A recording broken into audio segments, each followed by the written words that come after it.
Once again, I want to thank you for your leadership and applaud you for having the vision to bring issues before this subcommittee that are absolutely critical to the readiness of our military forces and our national security, even though they may not be the most glamorous or sexy issues of the day.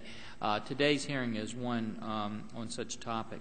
It's one of those things that no one really talks about or worries about until something goes wrong. It's at that point, the point where we don't have the steel we need to build MRAP, so the rhenium we need to build a JSF engine, that the stockpile becomes critically important. So although a discussion on the stockpiling of manganese, tungsten, or rhenium may seem esoteric, the underlying need is very basic, and this hearing is very important. As you noted, the Department's April 2009 report to Congress concluded that reconfiguration of the National Defense Stockpile is necessary to respond fully to evolving conditions in the world markets and to rapidly changing requirements for both traditional and new materials.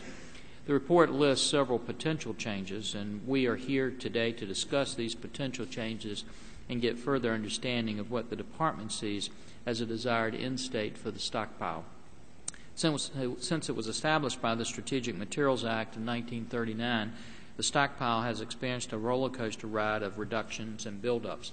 Stockpile requirements are driven by a large number of factors that range from the health of global financial markets to potential for localized civil war in a country that is the sole source of a crucial material. The complexity of setting stockpile requirements is in itself extraordinary. The proposed changes would modify and increase programmatic flexibility and allow stockpile acquisitions and disposals on the basis of current market conditions. This alone would increase this complexity by an order of magnitude.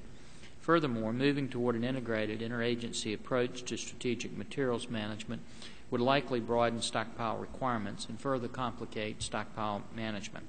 I'm very concerned that we do not have personnel in the Department of Defense or elsewhere in the federal government with the expertise necessary to manage an integrated stockpile with latitude to enter and exit as market conditions allow.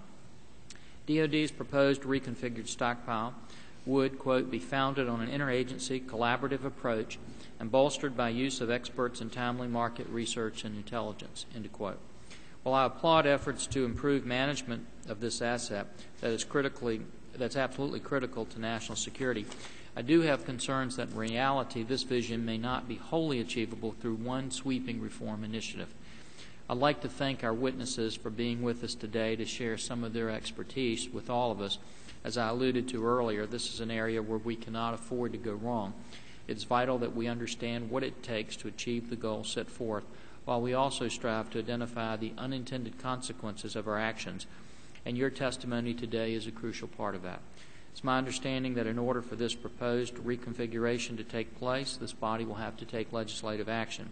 I hope our witnesses will be able to also share their thoughts and views on potential legislative actions required to improve stockpile management. With that, Mr. Chairman, once again, thank all of our witnesses. Thank you for having this hearing, and I yield back the balance of my time.